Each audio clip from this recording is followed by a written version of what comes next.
Who the hell still thinks I deserve a birthday card? The words slipped out before Elliot Vance realized he had spoken. His voice, usually steady and clipped like a man accustomed to command, wavered slightly as he stared at the small yellow card sitting beside his steaming mug of black coffee on the marble kitchen island. He lifted the card. It was not fine stationery, not the heavy cream stock with his initials embossed in silver that his assistant ordered in bulk. It was just a folded piece of cheap notepad paper.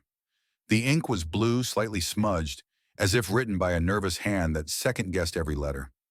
Across the center, in uneven cursive, were 12 words that seemed to slice through the silence. I did not know what to give a man who has everything. So here is a reminder. You are still human. Elliot froze. His thumb brushed the edge of the paper, feeling how soft and fragile it was. This house was all glass and stone and angles. Nothing in it was soft unless it was curated and expensive. The handwriting did not belong to any of his usual staff. He knew that much. Everyone who worked under his roof followed strict codes, polished manners, efficient silence. Nothing personal unless it was in a contract. He set the card back down on the counter and stood there motionless as the clock above the stove ticked past 7. On the other side of the floor-to-ceiling windows, the hills above Los Angeles were wrapped in thin morning fog. The world below was already busy. Cars, meetings, deals. He usually felt at home inside that hum. Today he felt exposed. A flicker of memory nudged at him. Last night, just past midnight, he had come down for water. He remembered the soft glow of the refrigerator light spilling into the dark kitchen. Remembered seeing a figure standing by the counter, back turned, dark skin, simple gray uniform, a headscarf tied neatly at the nape of the neck. Raina Brooks, the new maid. The poor woman from the agency file, the one Mrs. Klein had called quiet but hardworking, with a tone that meant she did not expect her to last long here. He had thought nothing of it then, just another invisible presence in a house full of them. Now the image sharpened, her slightly hunched shoulders, one hand near the very spot where the card now rested. He inhaled slowly, the scent of coffee mixed with something else, something he had spent years avoiding. Suspicion, curiosity, and under both of those, a thin thread of discomfort that felt too much like guilt. Elliot turned to the wall panel and pressed the intercom button. "Mrs. Klein," he said, voice returning to that familiar controlled register. "Yes, Mr. Vance," came the answer, faint with static. "Gather everyone in the kitchen," he said. "All household staff, right now." He released the button and glanced down at the card once more. "You are still human." The words looked absurd sitting next to the sleek silver coffee machine that cost more than most people's cars. If he was still human, it had been a long time since anyone had dared remind him. Within 10 minutes, they were all there. 5 of them stood in a line just inside the kitchen doorway, hands folded, faces composed. John, the chef, smelling faintly of butter and rosemary, eyes lowered. Marco, the gardener, cap in hand, boots tracking a dusting of dirt on pristine tile. Mr. Avery, the butler, posture perfect, expression unreadable. Mrs. Klein, the housekeeper, lips pressed so tightly together they looked like a thin white line. And at the very end of the row, half a step behind the others, stood Raina. Her hands were clasped in front of her apron. Her dark eyes flickered once toward the card on the counter, then dropped. Elliot picked up the card and held it between 2 fingers. "Which one of you left this?" he asked. Silence. The ventilation hummed above them. Somewhere in the distance, a delivery truck rumbled down the hill. Inside the kitchen, no one moved. A couple of glances were exchanged, quick and nervous. No one spoke. He let the silence stretch. He had built an empire on the power of quiet moments like this. People broke faster when he did not raise his voice. His gaze moved down the line. John, Marco, Mr. Avery, Mrs. Klein. Then it landed on Raina. Her eyes lifted slightly, just enough to meet his. There was fear there, yes, but there was also something stubborn. A small, steady light that refused to go out just because someone important was looking at her. He stepped closer until the distance between them was no more than the width of the kitchen island. "You were here last night," he said, tone lower now, but with an edge that cut. Raina blinked, startled. "Yes, sir. I was cleaning the counters before I locked up. You were standing right where this card was found. He tapped the marble with the folded note. So I will ask once. Did you leave it? Her lips parted, then closed. A flush crept up from the collar of her uniform into her cheeks. Her fingers tightened in the fabric of her apron before she caught herself and stilled them. No, sir, she said at last. Her voice was soft even, but he could see the faint tremor in her hands. I did not want to cause any trouble. Before he could respond, Mrs. Klein cleared her throat. Mr. Vance, if I may, she began, smoothing the invisible wrinkles from her blouse. Elliot did not look away from Raina, but his hand tightened around the card. Say what you need to say, Mrs. Klein. I did notice Miss Brooks lingering near the kitchen after hours this week, the housekeeper said. Her tone was syrup-sweet and razor-sharp at the same time. Once or twice, I assumed she was looking for something. Raina turned toward her, eyes wide. That is not true, she said, voice shaking. I was logging the inventory and wiping down the drawers. You can check the sheets. Cleaning does not require opening drawers, dear, Mrs. Klein replied, still addressing Elliot. We all know the rules. There it was. Not an accusation of kindness, an accusation of crime. Elliot finally tore his gaze away from Raina and looked at the housekeeper. So you are accusing her of stealing, he said. It was not quite a question. Mrs. Klein faltered, the corners of her mouth twitching. Only that it looks suspicious, sir. New staff sometimes misunderstand boundaries. Boundaries. That was the word rich people used when they wanted to talk about lines they drew around their comfort. Raina's breathing quickened. I did not take anything, she whispered. I would never do that. I need this job. Elliot raised his hand, palm outward, and the room went still again. He looked back at her. Really looked this time. At the faint dark circles under her eyes. At the way her chin trembled, but her gaze did not drop from his. At the stubborn way she held herself upright even as suspicion wrapped around her. He had seen fear before. He had seen guilt. He had seen greed. This did not look like any of those. Enough, he said quietly. All of you can go. The line dissolved instantly. John and Marco vanished from the doorway like air slipping out of a cracked window. Mr. Avery nodded once and moved away. Mrs. Klein hovered for a heartbeat as if expecting some private acknowledgement for her loyalty. But Elliot did not so much as glance at her. She left with her spine a little too stiff. Raina turned last. For a moment, she looked as though she might speak. Her lips parted, then pressed shut again. Whatever words had risen died there. She nodded once, almost imperceptibly, and walked out. The soft shuffle of her shoes faded down the hallway. The kitchen swallowed the silence she left behind. Elliot looked down at the card. Cheap paper. Smudged ink. 12 words he had not asked for, but could not unsee. It was not theft. It was not defiance. It was something else entirely. Something that made the polished metal surfaces of the appliances look colder than usual. He slipped the card into his blazer pocket. There were meetings waiting, contracts to sign, decisions to make about millions of dollars and hundreds of lives, and a possible listing that would make his company the talk of every financial show on television. Instead, he stood there in his silent kitchen, feeling oddly like the floor under him had shifted half an inch to the left. That night, long after the house lights were dim and only the security lamps glowed along the patio, Elliot sat alone in his study.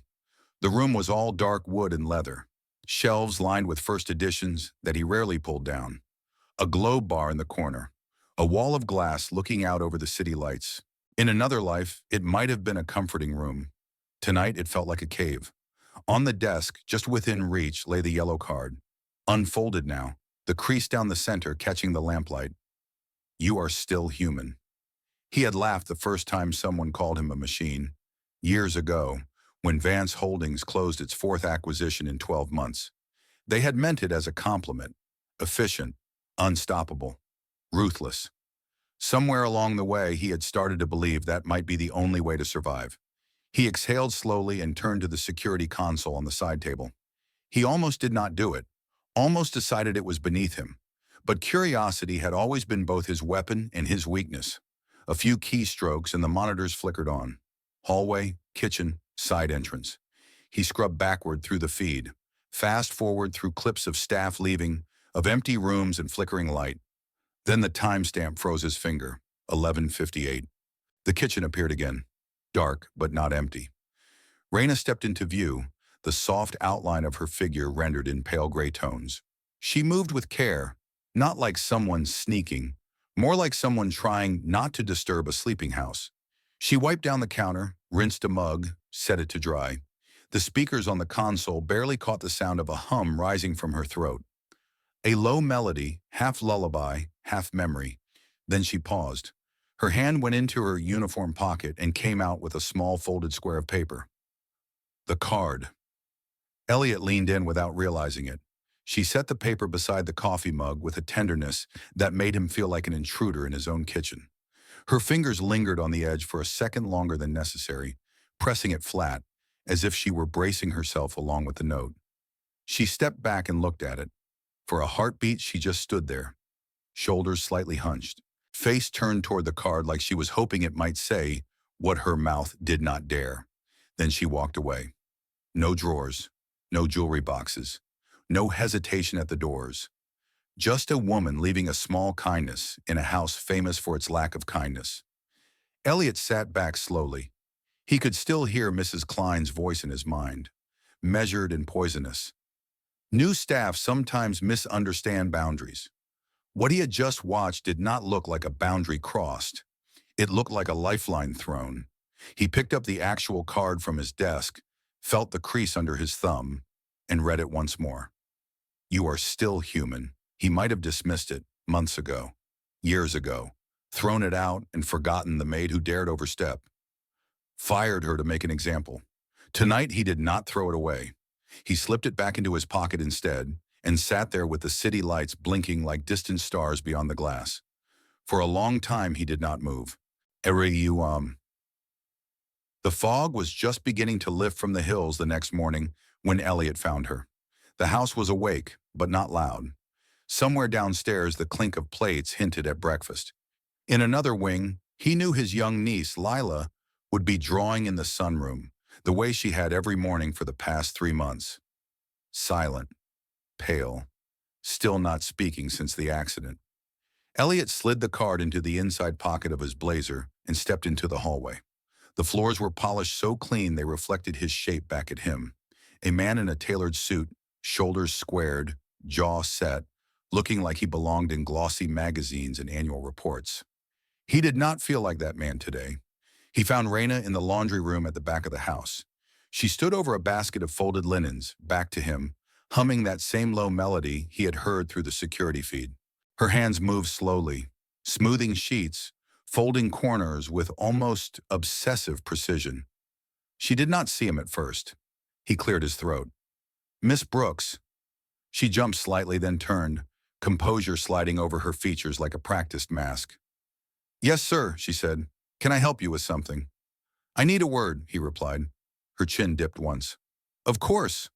He gestured toward the small hallway just off the kitchen, a narrow alcove used mainly by staff to move between rooms unseen. It was quiet there. Private.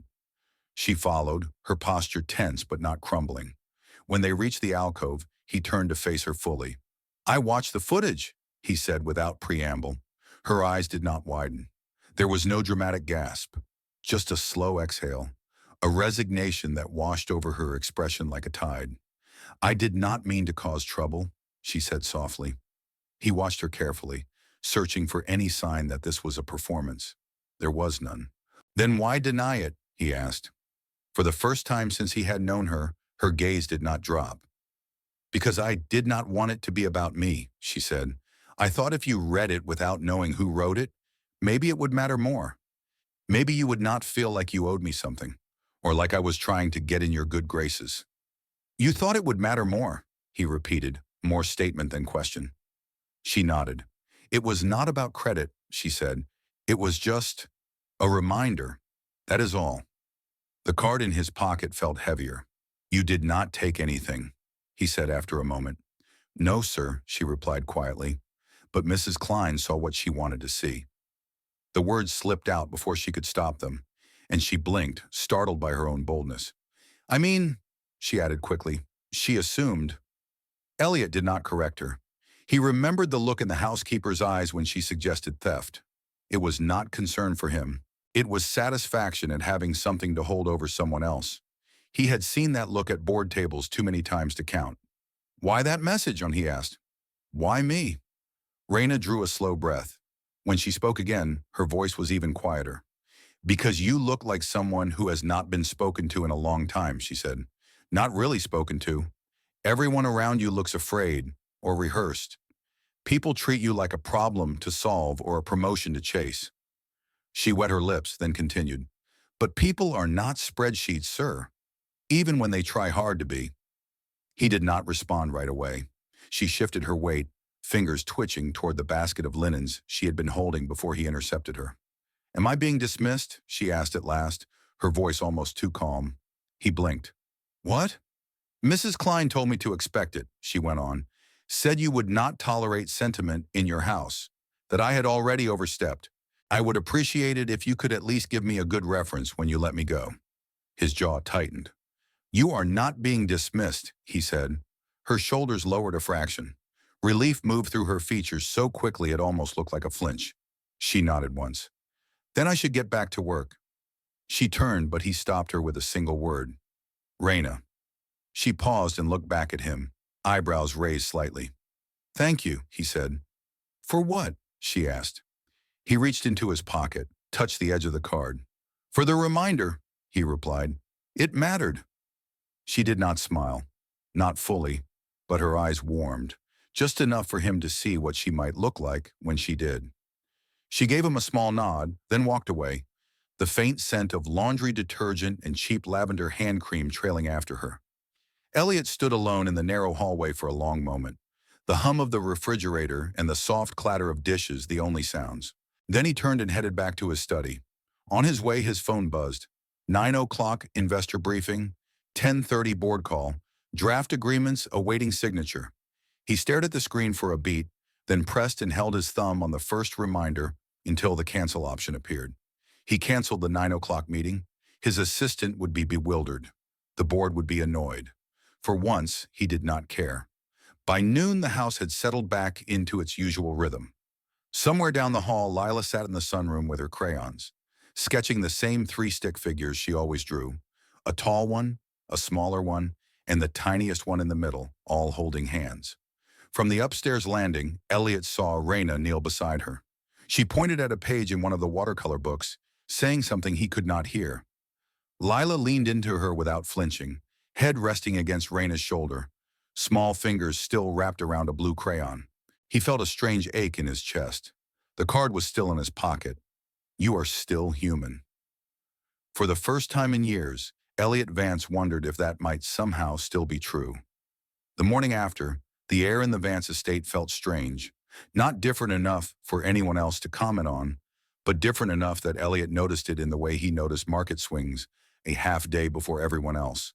An almost imperceptible shift in pressure. He stood in his study with his back to the window, watching fog peel away from the hills. The little yellow card lay open on his desk, its creased edges catching the early light. You are still human. He had not slept much. Whenever he closed his eyes, he saw Raina's hands in grainy security footage, smoothing the paper beside the mug, then walking away with nothing but tired shoulders and a humming tune. Somewhere in the house, the quiet clink of breakfast preparations drifted down the hallway.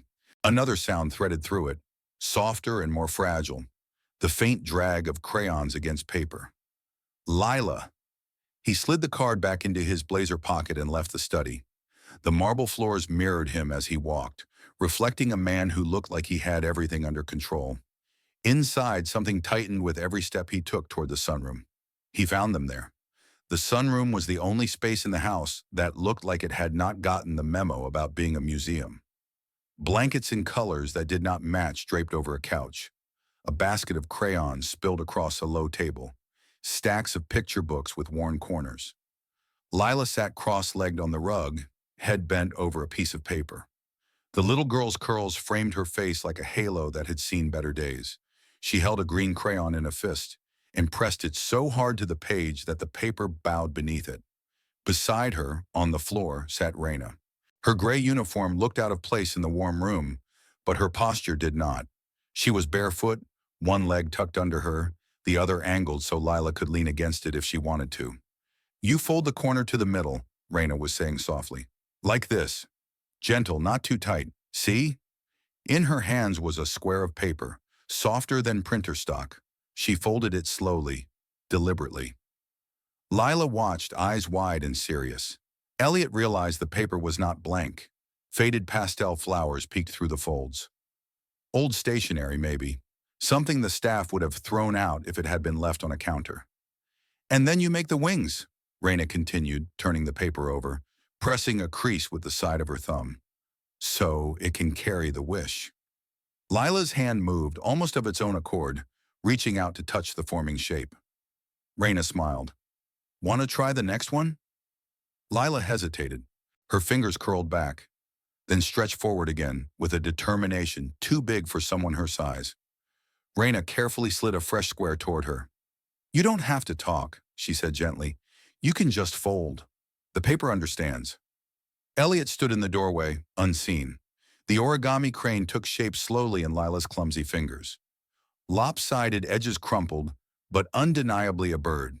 When they finished, Raina produced a pen from her pocket. "Last part," she murmured. "A word. One word for your wish. I'll write it for you. You just choose it." She held the pen above one wing and looked at Lila. The little girl looked at the crane, then at the crayons, then at her own small hands. Her brow furrowed in fierce concentration. She reached for a pink crayon and tapped it twice against the bird's wing. Raina tilted her head. "Pink, that feels like happy, yes?" Leela did not speak, but she nodded. Once, slow and sure. Raina smiled and wrote in small, neat letters along the wing. Happy Elliot's throat closed around something he refused to name. He had brought Lila here 3 months ago after his brother and sister-in-law died on a rain-slicked highway. The funeral, the lawyers, the hearings had blurred into one long white noise. Through all of it, Lila had gone quiet. No screams, no words. Just a silence so thick it scared even him. He had hired therapists, specialists, tutors, consultants. They all had plans and invoices and pamphlets. None of them had asked her to fold a bird. "Good morning, Mr. Vance." Raina's voice cut softly across the room. He realized she had seen him in the reflection of the glass door before he could back away. He straightened. "Morning." Lila looked up at him, eyes darting between his face and the crane, then back again. For a heartbeat, he thought she might say something. She didn't. Her hand moved instead. She picked up the little paper bird and held it out to him. His feet carried him forward before his brain caught up. He crouched on the edge of the rug to meet her at eye level. "For me?" he asked quietly. She nodded. He took the fragile crane between his fingers as if it were made of glass. It felt absurdly light. "What does this one say?" he asked. Raina answered for her. "Happy," she said. She chose the word. "I just wrote it." He glanced up at her.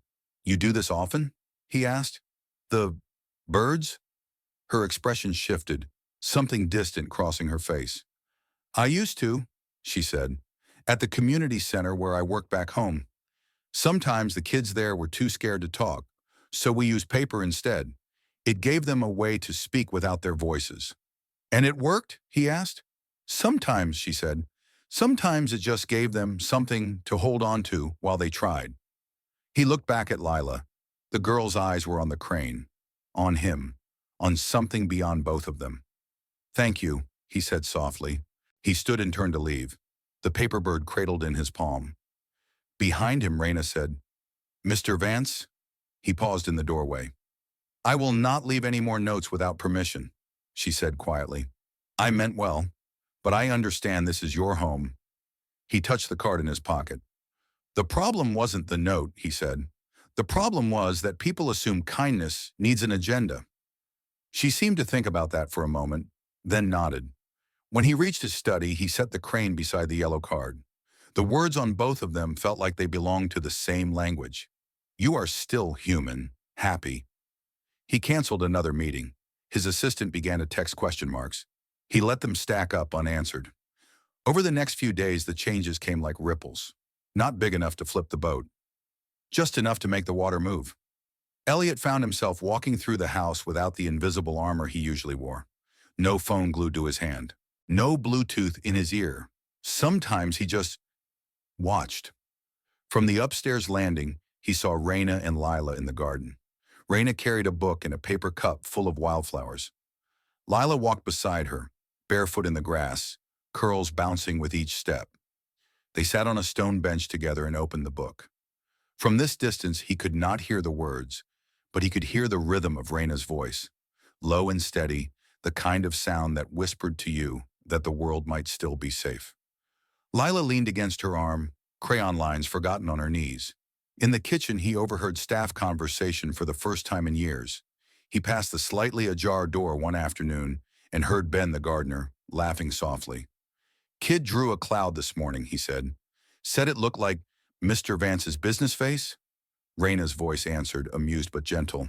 "That's just how he thinks. Numbers, meetings. People get used to wearing their serious face too long, Mrs." Klein's reply came sharp and clipped. "Children grow attached to anyone who gives them attention. It does not mean it is meaningful. We are here to work, not to play family." The room went quiet. When Raina spoke again, her voice was calm, but firmer than he had ever heard it. "For a child who hasn't said a word in months, a little attention is more than play," she said. "It's survival." Elliot stepped back before anyone saw him. His pulse had kicked up in his throat. That evening, a new crane appeared on the edge of his desk. This one was made from the corner of a newspaper. The folds were uneven, more impatient than the first. On one wing, in small pencil letters, was a single word. "Listen." He did. He called a staff meeting the next day. They gathered in the side hall under his grandfather's portrait. Usually that painting looked down on contracts and schedules and instructions. Today, Elliot spoke without an agenda. "Effective immediately," he said, hands in his pockets, voice steady. "There will be no accusations made against anyone in this house without evidence. We do not guess. We do not assume." A flicker moved across Mrs. Klein's face, there and gone. "If someone chooses to show kindness," he went on, "it will not be treated as manipulation or overstepping. It will be treated as what it is, human." He let his gaze land on Raina. "Miss Brooks was wrongly questioned. That will not happen again." She looked up just long enough for their eyes to meet, then dropped her gaze respectfully. Her cheeks flushed, but her jaw had that steady set to it again. "No one is being dismissed," Elliot finished, "but from today on, everyone is accountable for what they choose to see in others." He turned and walked away before anyone could respond. He was not interested in their applause. He was interested in their silence. That night, he stayed late in the study, reading reports without absorbing a word. The city glowed through the windows. His phone vibrated itself toward the edge of the desk. He did not notice Lila until something small and white slid across the surface and stopped in front of his hand. He looked up. She stood in the doorway in socked feet and pajamas with cartoon stars on them. Her fingers clutched the hem of her sleeve. She said nothing, just waited. He picked up the new crane. This one was clumsy, wings creased in all the wrong places, but it remained intact. On its wing, written in blocky, uneven letters, was a single word in purple crayon. Uncle, his vision blurred for a moment. He blinked hard. When he looked up again, Lila was still there. Still watching, still waiting, as if whatever happened next might decide everything. He set the crane down carefully and knelt on the rug so he could see her without towering above her. "Come here," he said, voice rougher than he intended. She ran. She had never done that before. She threw herself into his arms like she had always trusted that they would be there. He held her so tightly he felt her heartbeat against his neck. Small, rapid, real. She did not speak that night. She did not have to. She had already written the word that mattered. Later, when she was asleep and the house was quiet again, Elliot stood alone in the study. The yellow card sat beside 3 paper cranes. "You are still human. Happy, listen, Uncle." For the first time in years, the stone walls of his chest felt like they might be cracking, not in a way that would kill him, in a way that might let something living through. The photo appeared 3 days later. If it had been staged, it would not have hurt as much. Staged things were easy to control, easy to explain away. This was not staged. It was a grainy shot taken from across the street, half hidden behind the reflection of a boutique window. Elliot in a dark sweater and jeans. Lila in sneakers and a too-big hoodie, one hand clutching his, the other reaching back for Raina, who walked half a step behind them with a paper bag tucked under one arm. They were heading into a small bookstore downtown. There were no bodyguards in the frame, no tinted SUVs, just three figures crossing a patch of sunlight on the sidewalk. A man, a child, a woman in a maid's uniform with the top buttons undone, and a cardigan thrown over it. The blogger who posted it first captioned it, "Vance's secret family?" By noon, 3 tabloids had copied it. By the end of the day, his legal team had called him 6 times. "This image could jeopardize everything," said Eric, his general counsel, in the glass-walled boardroom the next afternoon. There was a tightness around his mouth that had nothing to do with concern and everything to do with liability. "How?" Elliot asked, leaning back in his chair. He felt strangely calm. "They'll say it's a conflict," Eric replied. "They'll say you have an undisclosed personal relationship with an employee who also has access to a minor. They'll question your judgment. The Swiss fund is already jittery. They want no surprises before the IPO filing." "She reads to my niece," Elliot said. "She folds paper birds with her. That's the relationship." "That is not how it will look in headlines," another partner cut in. "Power imbalance, exploitation, a lonely billionaire and the poor maid. They'll write this story for you if you don't get ahead of it." The words hit harder than they should have. Not because they were true, but because he knew exactly how the narrative would be spun. He had paid PR firms to do the same to competitors.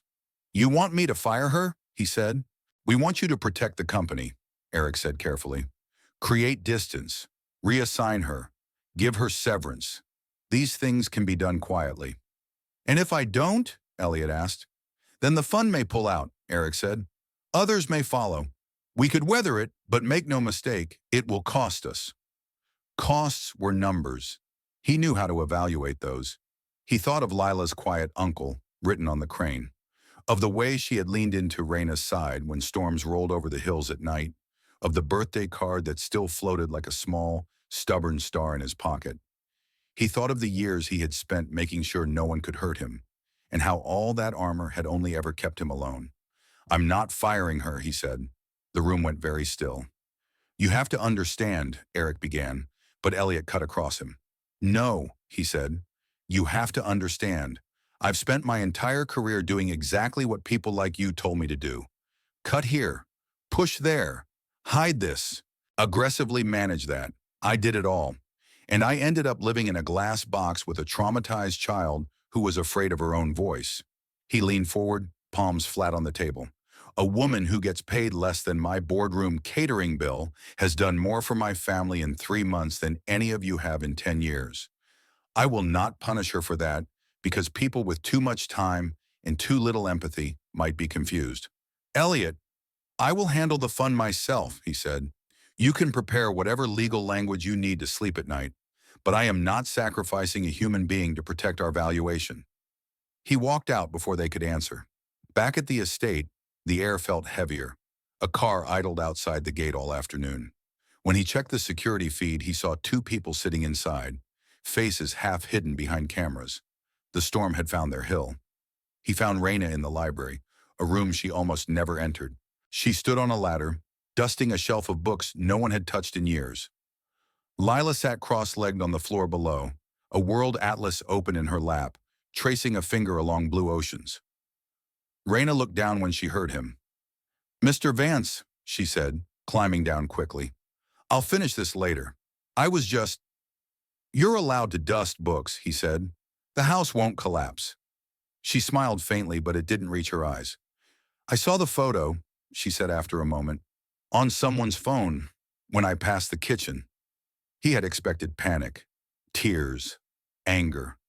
What he saw was something quieter, bracing like someone who had been hit by one wave and knew the second was on its way. "I didn't realize anyone was watching," she added. "You weren't doing anything wrong," he said. "That doesn't mean they won't turn it into something ugly," she replied. He exhaled through his nose. I'm handling it. Will it cost you the listing? She asked. There was no curiosity in the question, only logistics, like someone asking how much a broken plate would set you back. Maybe, he said honestly. You don't have to protect me, she said. I'm not, he replied. I'm protecting us. Her gaze flicked to Lila, who had started tracing circles around a small island off the African coast. Raina's shoulders softened. What do you need me to do? She asked. Stay, he said. Exactly where you are. Exactly as you are. She nodded once. Then I will. The headlines multiplied over the next 48 hours. Vance hides domestic nanny? Who is Rainsha Brooks? They got her name wrong. Family or front? Some pieces dug up her work history. Community center aide. Low-wage childcare. No criminal record. Church volunteer. Others went further, speculating about a secret arrangement and blurred lines in the Vance mansion. Lila was spared specifics. They kept the television off and the papers folded. But silence had its own weight. Even at 8 years old, she could feel the shift. At breakfast, she pushed her oatmeal around her bowl and glanced between them. Am I in trouble? She asked in a small voice. Raina set her spoon down. No, baby, she said quickly. You're not. Lila frowned. People are mad. They're confused, Elliot said. That's different. She thought about that, then got up from her chair, padded out of the room, and returned a minute later with a fresh square of paper. She folded in intense silence, tongue poking through the corner of her mouth. When she finished, she set the crane on the table and pushed it toward him. On its wing, in shaky blue letters, was one word. Truth. That afternoon, Elliot called the fund directly. The video conference filled his laptop screen with polished faces and neutral expressions. They talked about risk and perception and reputational exposure. They suggested temporary separation and clarification of roles. He listened. Then he told them he was writing a letter. An open letter? One of them asked, horrified. An honest one, he replied. That night, long after Lila was asleep and the cameras at the gate had turned off their red recording lights, he sat at his desk with a fountain pen and a blank sheet of paper. He did not let PR touch it. He did not let legal rewrite it. He wrote about his brother, who had laughed too loud at family dinners and died on a road slick with bad weather and worse timing. He wrote about walking into a hospital room and seeing Lila's eyes emptied out. He wrote about the quiet that settled over the estate afterward, not the dignified quiet of wealth, but the suffocating quiet of grief. He wrote about hiring experts who spoke in statistics, about sitting in conferences where people used his niece's pain as a case study. He wrote about a yellow card written on cheap paper by a woman who cleaned his kitchen and who had the audacity to remind him he was still human. He wrote about the first paper crane that said happy, the one that said listen, and the one that called him uncle. And he wrote this: if the price of protecting the people who have brought my niece back to life is a smaller valuation or a delayed listing, I will pay it. Because if success demands that I become less human, then it is no longer success. It is just greed in a good suit. He signed it simply, Elliot J. Vance. The letter went live the next morning on the company's official site and within an hour on 3 major news outlets. By lunchtime, the internet had split in two. Half of the commentary called him reckless, emotional, unprofessional. They demanded he step aside, claimed he was unfit to lead a multi-billion-dollar firm if he could not keep his home neutral. The other half called the letter the first honest thing they had seen from a CEO in years. Parents of special needs children, nannies, social workers, foster parents wrote to say they recognized themselves between the lines. Through it all, Raina stayed. She moved through the house with the same quiet efficiency she had always had. She made grilled cheese when Lila refused fancier meals. She sang in the laundry room. She folded more cranes. 2 days after the letter, a local journalist requested an interview. Not with Mr. Vance, she wrote in the email. With Miss Brooks if she chooses. Elliot told Raina she didn't know anyone anything. Raina thought about it for a full day. That evening, she knocked on the study door and stepped inside. I will not sit on a talk show stage, she said, or walk a red carpet. I would never ask you to, he replied. But if I could say something, she went on slowly, in my own words, in my own way, Maybe it would help. Not just us. People like Lila. People like the kids at the center who never had anyone to speak for them. He looked at her for a long moment. Then we do it on our terms, he said. They recorded the video in the music room. No makeup, no lighting crew. Just Raina on the piano bench, Lila beside her, a paper crane in each of their hands. My name is Raina Brooks, she began, voice trembling once before steadying. I clean this house. I cook sometimes when the chef lets me. I wash sheets. But mostly I read to a little girl who hasn't felt safe in her own voice for a very long time. She did not justify herself. She did not apologize. I don't have a degree, she said. I don't have money. I do have patience. And I know what it feels like to be small and scared in a big world. If that makes me a threat to anyone's idea of what a billionaire's life should look like, that's their problem. I'm just here to help a child feel safe again. Lila leaned against her arm and held up a crane. This one says brave, Raina said, smiling down at her. She wrote the word. I just folded the paper. They posted the video on a small link at the bottom of the foundation's website Elliot had quietly started for trauma support the month before. They did not send it to the press. The press found it anyway. The next few days were strange. Articles shifted from, is this the end of Vance Holdings? To can empathy and leadership coexist? Some still sneered, some still doubted, but more and more voices, small but insistent, pushed back. One email landed in Raina's inbox from an address at a children's hospital. We see what you're doing. If you ever want to come talk to our staff about those cranes, we'd learn from you. The night after the video went up, Elliot passed Lila's room and heard something he had not heard in nearly a year. A giggle, not a full belly laugh, just a bubble of sound, sharp and bright. He paused at the half-open door. Inside, Raina sat on the floor, legs crossed, hair out of its scarf for once, curls soft around her face. Lila lay on her stomach in front of her, kicking her feet in the air as she colored. And what word is this one getting? Raina asked, holding up a crane. Lila squinted, then whispered something too soft for him to hear. Raina's eyes widened. Are you sure? She asked. Lila nodded, more certain this time. Raina grabbed a pen and wrote carefully along the wing. Love Elliot stepped back before they saw him. He walked down the hallway with his hand pressed briefly against his chest. The next morning as he poured his coffee, small footsteps padded into the kitchen. Lila climbed onto a stool beside him, hair still messy from sleep. She reached into the pocket of her pajama pants, pulled out a paper crane, and set it beside his mug. Morning, she said softly. It was just one word, but it was the first one she had said straight to him since the day they had buried her parents. He swallowed hard. Morning, kiddo, he said. Nice bird. She smiled, tiny and shy and real.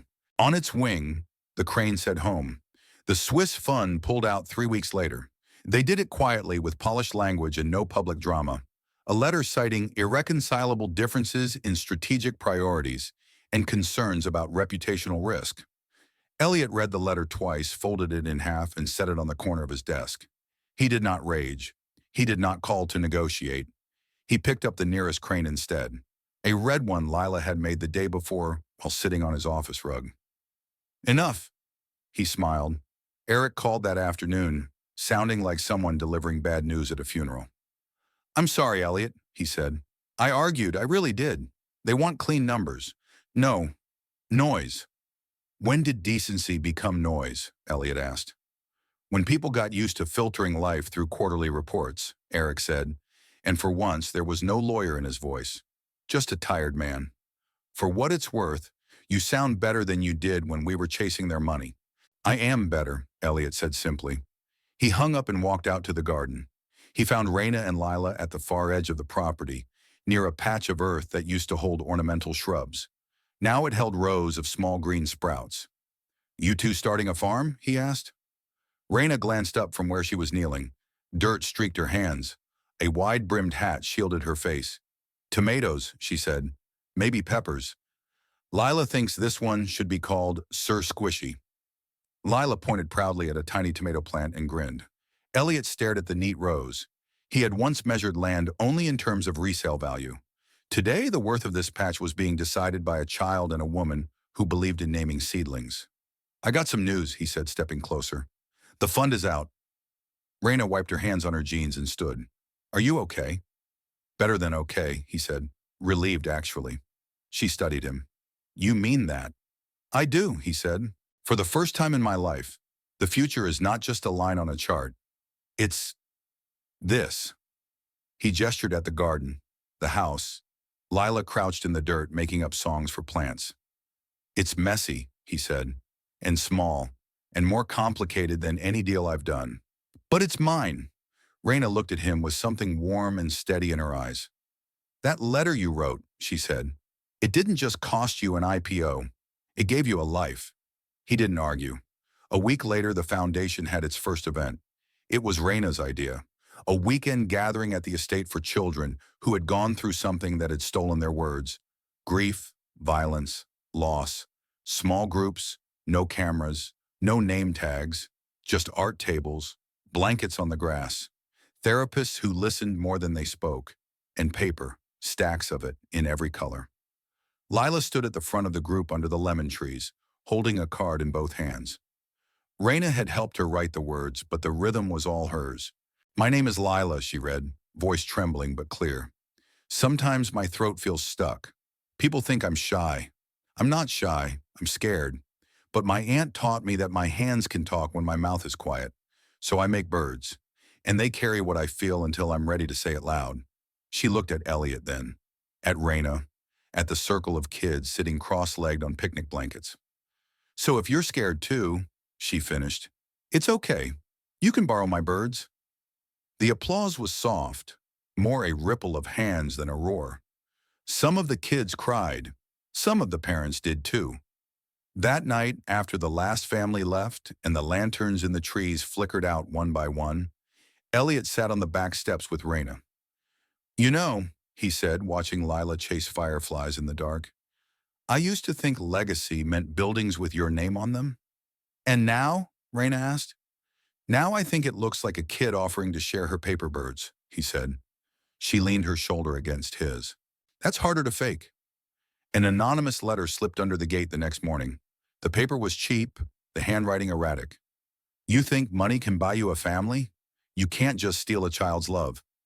We're watching Elliot stared at it for a long time in his office before folding it and shoving it into a drawer. But secrecy wasn't his coping mechanism anymore. That night in the greenhouse, he handed the letter to Raina. She read it calmly, lips tightening only once. Why didn't you show me earlier? She asked. I didn't want to worry you, he said. I'd rather worry with you than have you lie to me, she replied. The simplicity of it cut through him more efficiently than any legal argument ever had. I'm not used to needing anyone, he admitted. Well, she said, returning the letter, you've got someone now, two actually. He glanced toward the house where Lila's silhouette moved across the lit window of the studio.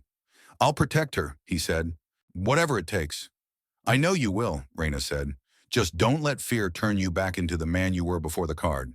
He laughed softly. You really think a scrap of paper can change a person? She tilted her head. I think the right words at the right time can crack concrete. A few weeks later, a different letter came. This one was handwritten too, but the paper was lined, yellowing at the edges, folded so many times it had started to tear. I don't know why I hated you so much, it began. Maybe because you didn't fit. Maybe because you walked into a life I thought I understood and changed it without asking my permission. It was signed with a name Elliot hadn't spoken in months. Daniel, his cousin, the one who'd made snide comments at the funeral, who'd questioned his decision to take Lila in, who'd always believed Elliot would fail the moment he showed softness. I said terrible things, the letter continued. Some of them made it online. Some of them made it into your mailbox. Then I saw that girl on a news clip, reading about birds, looking at you like you hung the sun back up for her, and I realized something. You didn't steal anything. You stayed when I ran. I won't bother you again. I just needed you to know I was wrong. I'm sorry. Elliot folded the paper carefully. Relief came not as a rush, but as a loosening. A rope pulled one notch less tight around his chest. He didn't write back. Some apologies were less about reconciliation and more about ghosts deciding to haunt someone else. Instead, he walked to the studio where Raina and Lila were painting. The room smelled like acrylic and lemon oil, and something that had not existed here a year ago. Safety. Lila sat on the floor with a canvas in front of her. 3 stick figures, a house, a tree, dozens of small birds in the sky. "What color is trust?" she asked suddenly, looking up. Elliot blinked. "I don't know." Raina smiled. "What do you think?" Lila considered, then picked up a lavender crayon. "Not too loud," she said, "but not scared." She colored in 3 little hearts above the figures' heads. That evening, after Lila had fallen asleep on the couch halfway through a movie, Elliot and Raina sat at the kitchen table with a manila folder between them. "What's this?" she asked, fingertips resting on the flap. "Paperwork," he said. "I talked to the lawyers." Her eyes searched his face. "What kind of paperwork?" "Custody," he said. "I'm Lila's legal guardian now, but I don't want to be the only name on her future." She froze. "Are you—" Her voice wobbled. "Are you asking me to adopt her?" He shook his head. "I'm asking if you'll be her co-guardian. Legally. Permanently. If something happens to me, they won't decide she belongs with strangers who only see her as an obligation. They'll see your name there, and they'll know exactly who loves her." Tears filled her eyes, quick and hot. She pressed her lips together. "I came here to scrub countertops," she whispered, "not to be written into people's lives." "You scrubbed more than countertops," he said. "You scraped the dust off my heart." She laughed, then cried properly, shoulders shaking. "Say yes," he said gently. "If it feels right." "It does," she said. "It always has." She signed her name with a hand that trembled. A month later, under the lemon trees, Elliot knelt. Not by accident this time. Not to pick up a dropped crane. He pulled a small box from his pocket and opened it. Inside was a simple ring. No diamonds. Just a band of gold with a lavender stone set in the center. "The color of trust," he said. Raina covered her mouth with her hands. "You remembered." "I remember everything that saved me," he said. "Raina Brooks, will you marry me?" He had expected his heart to pound so loud he wouldn't hear his own words. Instead, the question slipped out like something that had been waiting for its turn. She knelt down with him, eyes shining. "I kept waiting for you to ask," she whispered. "Yes." Somewhere behind them, Lila squealed. "I knew it!" She ran up and flung her arms around both their necks, nearly knocking them all into the dirt. They got married 6 weeks later. No cathedral, no wall of photographers, just the back lawn, the lemon trees, a borrowed arch from the florist in town, and a scattering of folding chairs filled with people who had actually earned the right to be there. Eric came, tie askew, wife in tow.